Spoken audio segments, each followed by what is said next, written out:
आइए समझते हैं इंडियन कॉन्ट्रैक्ट एक्ट 1872 का section 20।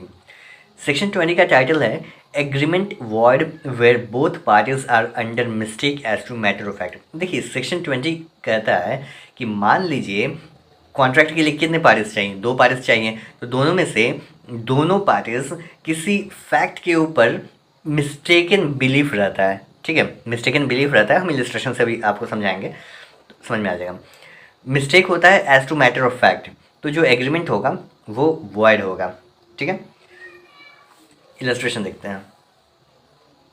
A agrees to cell B. देखिए ए एंड बी 2 पार्टीज हैं।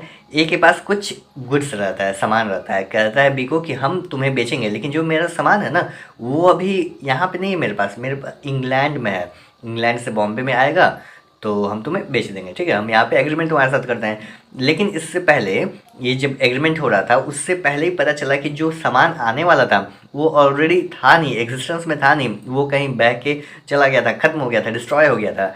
तो ऐसे सिचुएशन में जो क्या है, जो फैक्ट है कि सामान है, एग्जिस्ट कर रहा है, गुड्स है, तो ये क्या है, ये है ही नहीं ना, तो mistake as to matter of fact हुआ। तो ऐसे सिचुएशन में जो एग्रीमेंट होगा the agreement is void. Okay, दूसरा इलस्ट्रेशन देखते हैं। A agrees to buy from B a certain horse.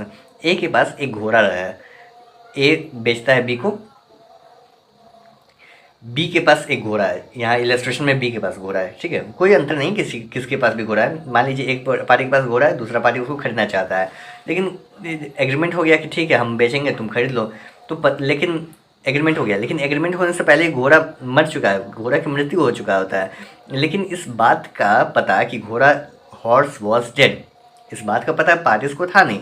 तो ऐसे सिचुएशन में क्या हुआ, parties are under mistake as to matter of fact. ठीक है, मैटर ऑफ फैक्ट पे वो मिस्टेक्स हैं, तो यहाँ पे जो एग्रीमेंट है ये वॉइड हो जाएगा। ये कहता है section 20 agreement void where both parties are under mistake as to matter of fact. अब हम लोग समझेंगे सेक्शन 21। सेक्शन 21 है effect of mistakes as to law. Mistake 2 हो सकता है, एक फैक्ट पर मिस्टेक हो सकता है, एक लॉ पर मिस्टेक हो सकता है। अगर लॉ का मिस्टेक है तो क्या होगा, तो जो लॉ का मिस्टेक होता है ऐसे सिचुएशन में कॉन्ट्रैक्ट वॉइडेबल नहीं होगा। यानी जो इंडियन लॉ है, इंडियन लॉ है और वो फोर्स में है, उस लॉ के ऊपर अगर मिस्टेक होता है तो उसको माना नहीं जाएगा, उसको माना जाएगा कि कॉन्ट्रैक्ट वैलिड है, कॉन्ट्रैक्ट वॉइडेबल नहीं होगा, कॉन्ट्रैक्ट इज़ वैलिड। लेकिन अगर मान लीजिए ऐसे लॉ का मिस्टेक होता है जो फॉरेन लॉ है, इंडिया में उसका फोर्स नहीं है, तो उसको माना जाएगा। ऐसी स्थिति में उसका दर्जा वही होगा जो mistake as to matter of fact का होता है, यानी वॉइड। ठीक है, but a mistake as to a law not in force in India has the same effect as a matter of fact.